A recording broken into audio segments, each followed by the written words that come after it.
신문인데 그 내용을 좀 요약하면 불안해하고 분노, 우울한 감정, 이런 부정적 감정을 느낄 때는 오른쪽 전전 두피질이 활성화되고, 반면에 낙관적인 생각, 열정, 활력 같은 긍정적 감정을 느끼면 왼쪽 전전 두피질이 활성화된다. 이런 기사였어요.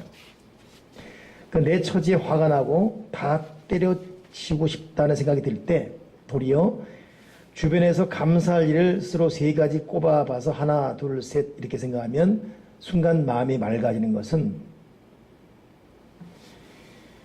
왼쪽 뇌가 활성화하는 순간이고, 여린이 성질나고 열받고 짜증내고 우울하면 오른쪽, 그러니까 오른쪽 왼쪽의 의미를 구분하고 싶지 않지만 이게 뇌의 활성화가 그렇게 된다는 거예요.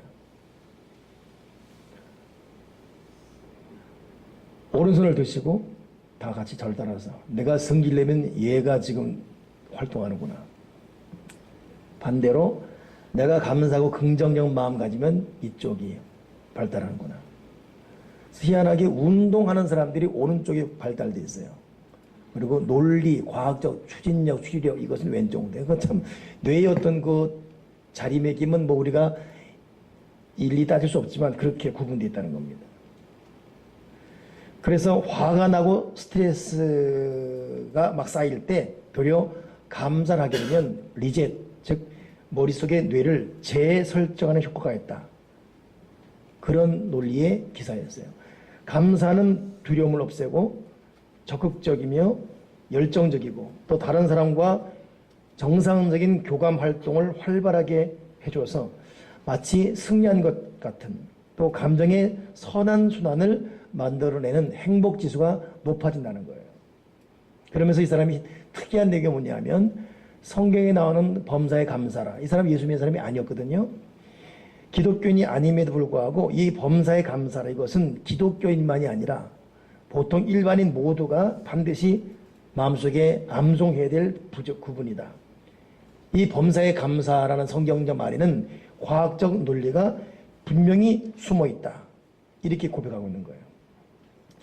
여러분, 감사에 대한 것은 진짜로 참 많은 이 의미를 주지요. 미국 마이애미대 심리학 교수였던 마이클 맥클로우도 우리가 잠깐 멈춰서서 우리에게 주어진 감사함을 생각해 보는 순간 우리 감정 시스템은 이미 두려움에서 탈출해서 아주 좋은 상태로 이동하는 것이고, 이것 때문에 승리할 수 있는 여러 기반을 마련하게 된다. 그렇기 때문에 사람이 살아가면서 감사는 결코 무시할 수 없는 이야기다. 그런, 저도 여러분도 한 해를 보내면서 우리 스스로 곰곰이 감사할 수 있는 내용을 한번 생각해 보는 것이 한 해를 마치는 우리 인간의 마땅한 도리인 줄 믿습니다. 어렵다, 힘들다, 내 인생이 왜 그런가 짜증나다, 스트레스였다, 이렇게 말하기 전에 그럼에도 저와 여러분에게는 감사할 것이 참 많은 인생임을 절대 잊지 맙시다. 에몬스라는 심리학자가 그래서 12살부터 80살까지 사람을 모아가지고 절반은 매일매일 감사 일기를 쓰게 하고 절반은 그냥 되는 대로 아무 사건이나 기록하게 했습니다. 한 달 후 결과를 봤는데 감사 일기를 한 달 동안 쓰게 한 사람은 행복지수가 절대적으로 높아졌고, 그냥 되는 대로 쓰는 사람들은 결코 그렇지 않은 불규칙적인 감정에 매몰되는 일을 봤다는 것입니다. 제가 일부 예배 드리면서 일부 예배 팀들에게는 그렇게 제안했어요. 한번 자기가 감사하는 것을 한번 말해보라고. 여러분도 지금 가장 감사하는 것 한 3가지만 스스로 한번 자기 소리가 자기 귀에 들릴 정도까지만, 옆 사람 들리면 쑥스러우니까 자기 소리가 자기 귀에 들릴 정도로만 딱 3가지만 감사 조건 한번 해보세요. 시작.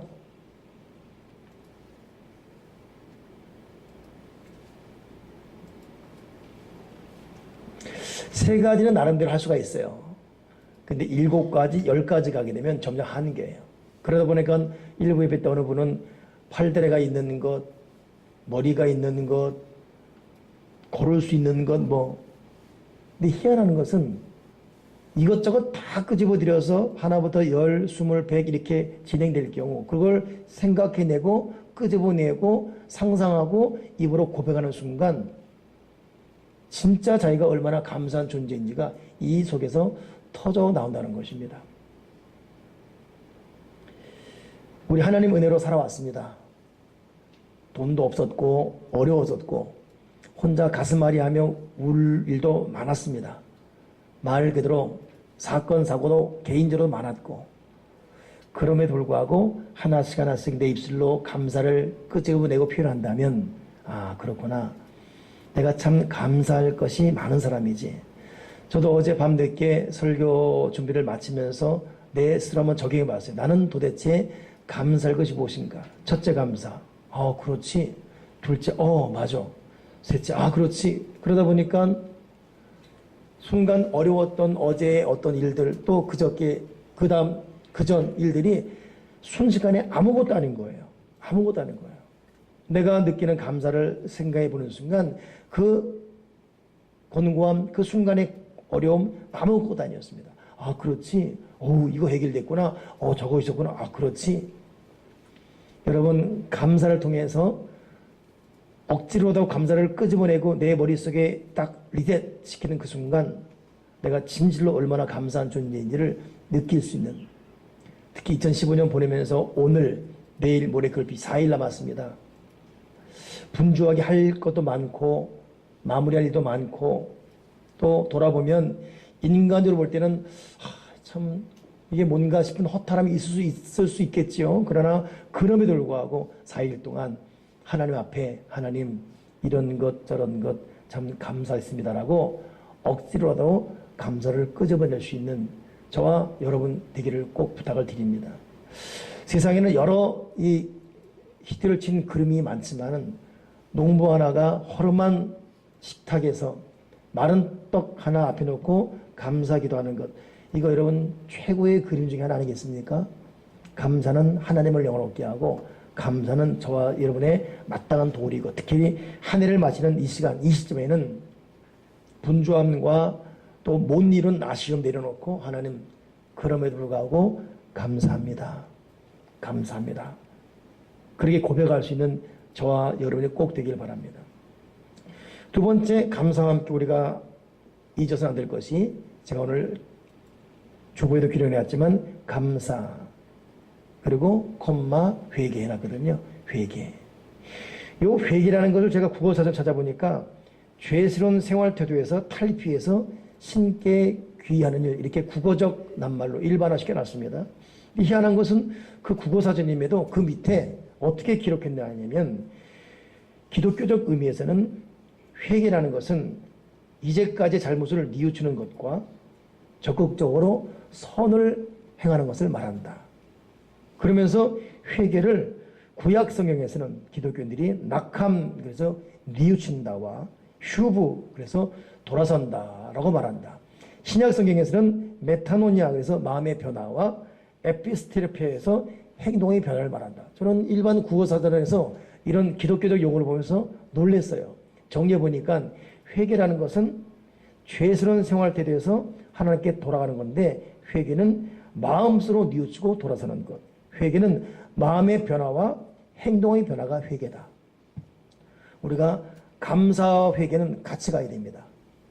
진실로 감사하는 사람은 내가 얼마나 많은 사랑을 받고 있는지를 알게 될 것이고 그 감사 속에서 내가 하나님 앞에 이러저러한 잘못을 한 것이 참 많구나 느끼는 감정이 동시에 일어나게 되어 있어요. 그러니 감사 회개는 떨어진 것이 아니라 한 몸입니다. 감사는 회개를 몰고 옵니다. 진짜 회개는 감사와 같이 가게 되어 있어요. 한 해를 감사와 회개로 같이 마무리하기를 바라요.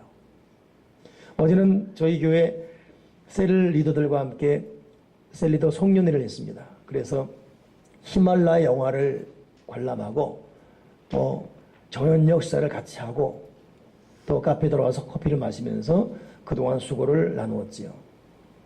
히말라야 영화는 제가 선정해서 보자 그랬어요. 그 이유는 제가 지난달인가요? 네팔 다녀오면서 우리 교회에서 신두팔주 교회를 짓고 있는데 가장 높은 곳에 있는 교회는 2000m 더 높은 거 짓고 있어요. 그것도 1000m 이렇게 다 고지대입니다. 워낙 높은 곳이니까. 세계의 지붕이 네팔이잖아요. 그 2000m 높은 그 헬싱키라는 교회까지 올라가서 이제 예배드리고서는 이왕 온 김에 한번 히말라야를 보자 하고서 올라가게 됐죠. 2005, 2800, 2005, 600까지 올라갔죠. 저는 이렇게 등산이나 뛰면 안 되는 그런 다리 구조입니다.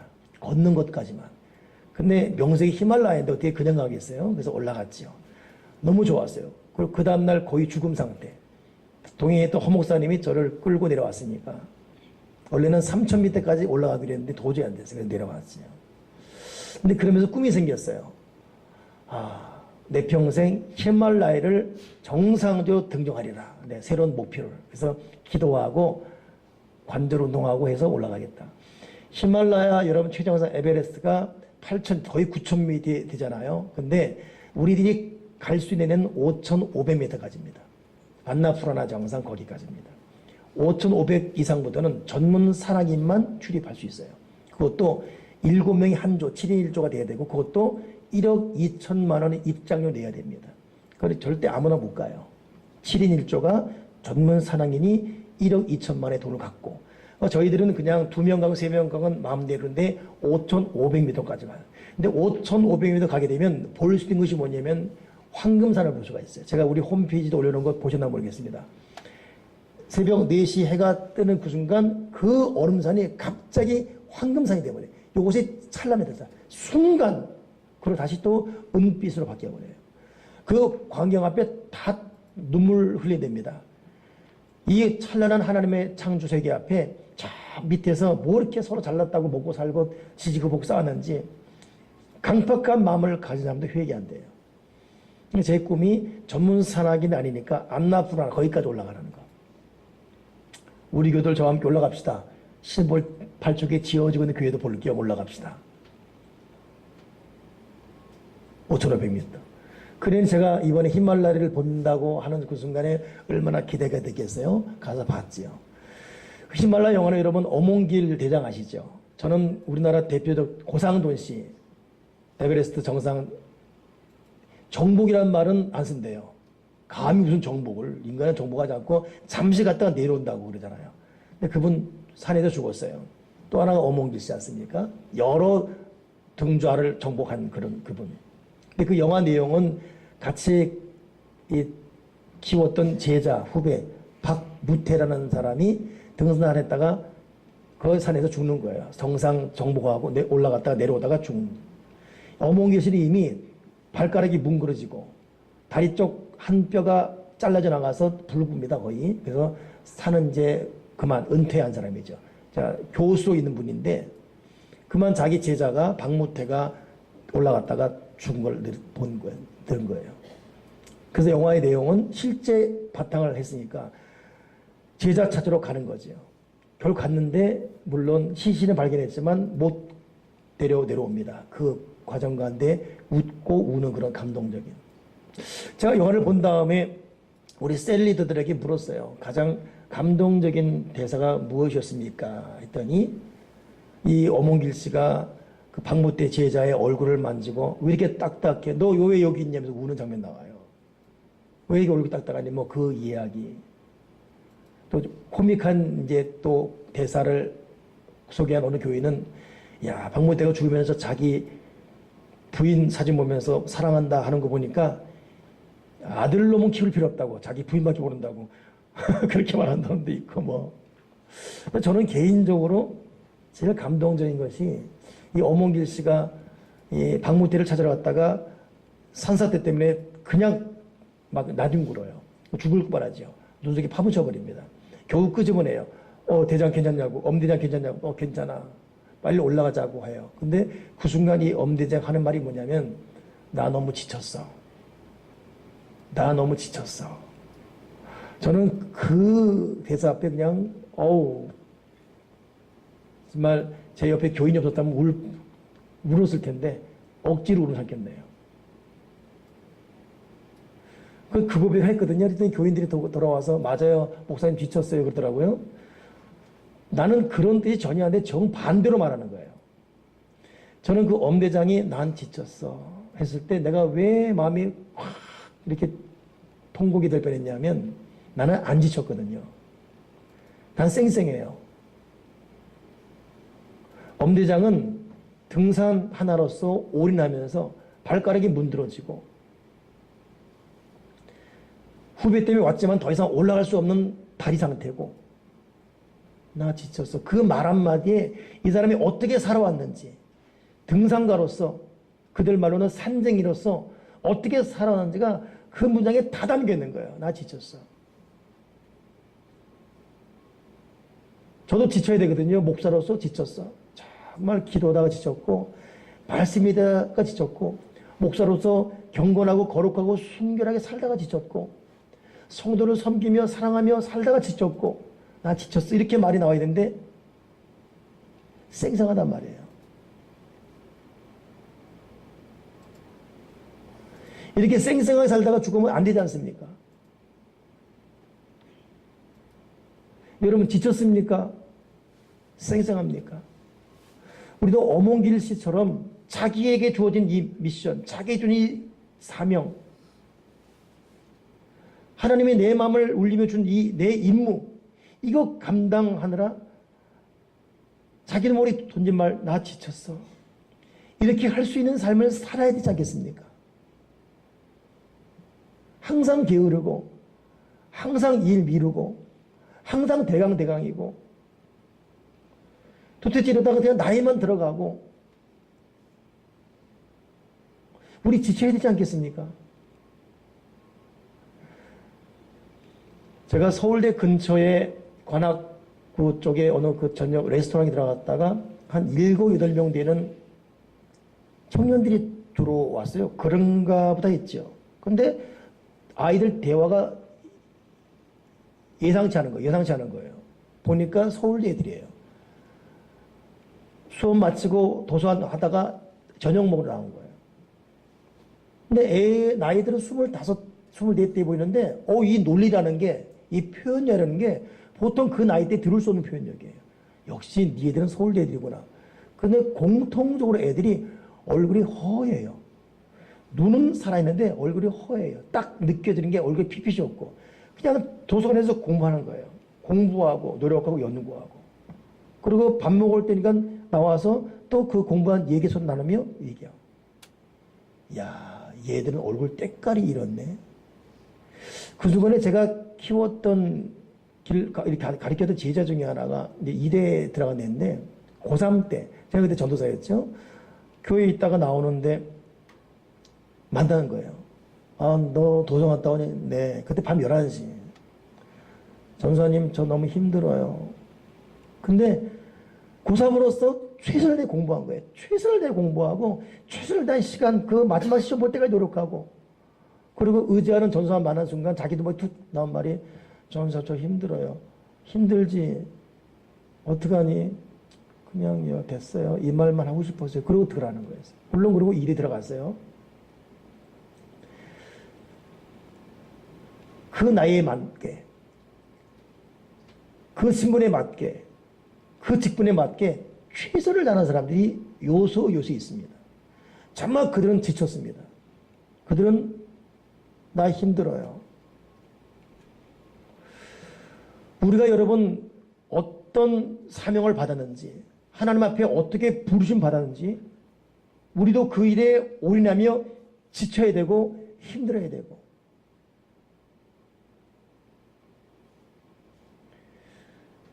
D.L. 무디만큼 유명한 사무엘 윅이라는 미국 부흥사가 있습니다. 이분은 하루에 7시간씩 기도하는 분이었어요. 너무 기도하니까 부인이 당신이 남편이라는 거 잊지 말라고 잠 좀 자고 우리도 가정 좀 이루자고. 그때 침대에서 기도하던 이 사무엘 윅이 부인을 보면서 그 말도 맞습니다만 내가 기도해 줘야 될 교인들이 3,000명이나 되고 모릅니까? 나는 그분들로 기도해야 됩니다 하고 여전히 눈물을 흘리며 기도했다는 거예요. 나중에는 이분이 이런 식으로 계속 가니까 선배 하나가 야, 너 그래서 죽는다. 네 몸도 관리해. 이때 이분이 내 몸 관리하느라 건강하게 살기보다는 나에게 주어진 이 일을 하다가 이것 때문에 말라 죽는 것을 난 더 영광스럽게 생각합니다. 여러분 오늘 제가 고백하는 이 말에 여러분 핵심을 붙들고 하나님 아버지가 우리를 이 땅에 보낼 때는 중요한 미션, 사명을 주셨습니다.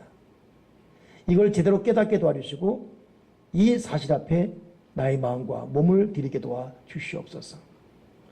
그렇지 못하게 산 삶에 대한 뉘우침, 이거에 대한 돌아섬, 이것이 오늘 저와 여러분에게 있어야 되지 않겠습니까? 2015년 하나님은 우리에게 무슨 사명을 맡기셨습니까? 또 어떻게 살겠다고 우리는 1월 1일 부름받아서 여기까지 왔습니까? 또 어떻게 살아왔습니까? 여러분 지치셨습니까? 여러분 힘드십니까?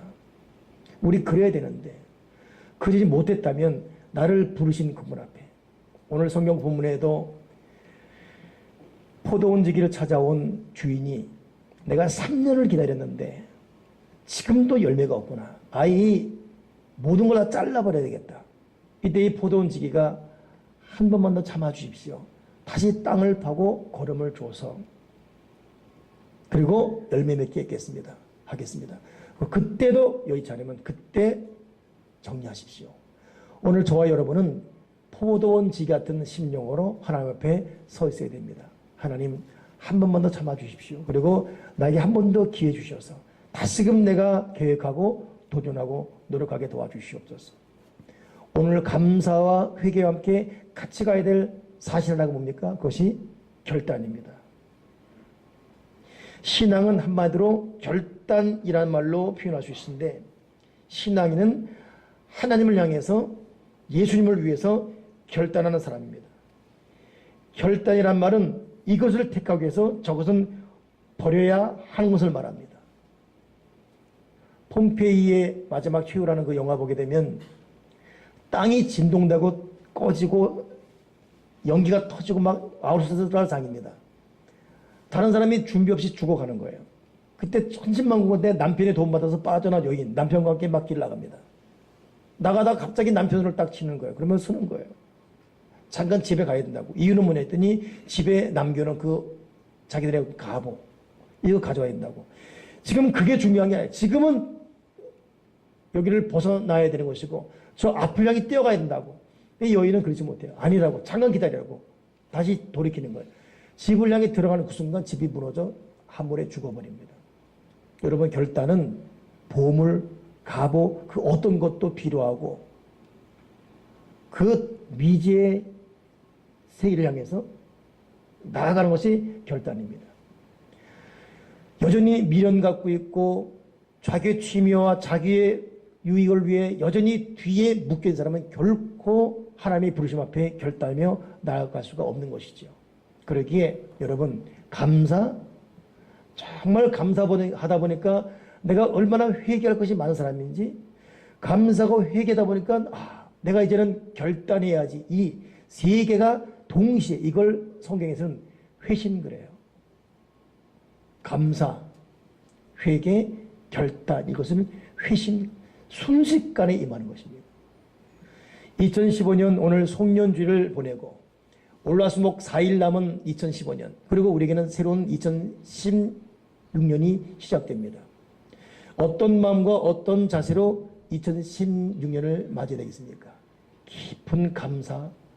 그러다 보니까 내가 얼마나 회개할 것이 많은 자인지, 이제는 결단의 이 회심, 이것이 하나님으로부터 이 마음으로 인해서 더 이상 여러분 우왕좌왕 낭비되는 삶이 아니라 나를 부르신 그분 앞에 올바로 응답되며 살아가는, 회심하는 그 믿음의 사람, 감사와 회개와 결단, 회심의 사람 되기를 주님의 이름으로 축원합니다. 기도하겠습니다. 하나님 아버지, 2015년 한 해를 인도하심을 감사합니다.